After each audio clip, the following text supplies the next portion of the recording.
هنحكي النهاردة أحسن القصص، قصة سيدنا يوسف عليه السلام.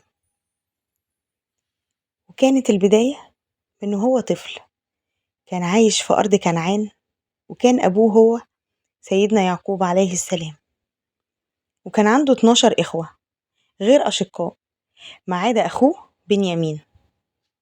وفي يوم حلم سيدنا يوسف حلم غريب، حلم إنه شاف 11 كوكب والشمس والقمر بيسجدوا ليه.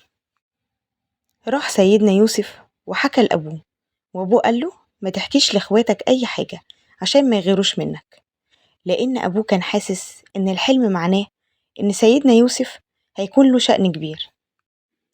وفعلا إخواته غاروا منه لما لقوا أبوهم بيحب سيدنا يوسف أكتر منهم، واتفقوا يخلصوا منه. بس في واحد من إخواته اعترض وقال لو هنخلص منه نرميه في البير، يمكن حد يلاقيه وياخده. وفعلا أقنعوا أبوهم إنهم ياخدوا سيدنا يوسف يلعب ويمرح معاهم.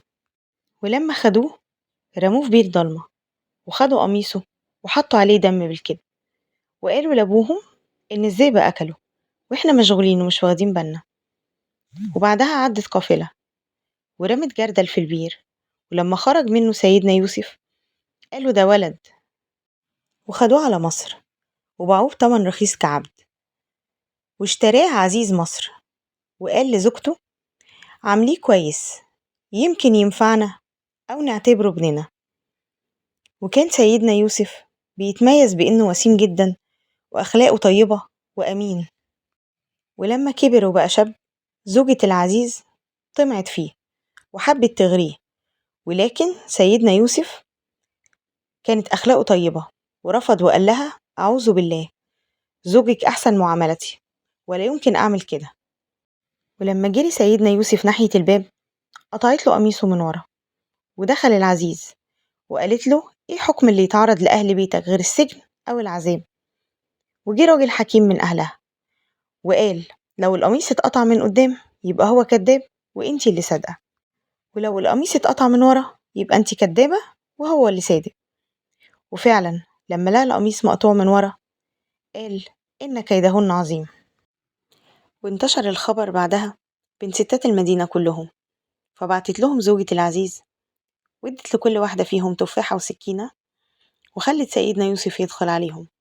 وأول ما شافوه من شدة جماله ووسامته جرحوا إيديهم بدل التفاحة، وقالوا ده لا يمكن يكون بشر، ده أكيد ملاك.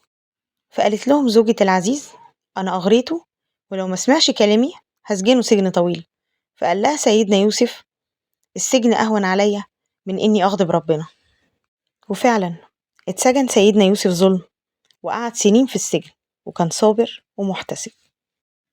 سيدنا يوسف لسه رحلته ما خلصتش، وده كان بس بداية الحكاية، واللي جاي هيكون أغرب بكتير وكله اختبارات، لكن ربنا مخبيله حاجات عظيمة.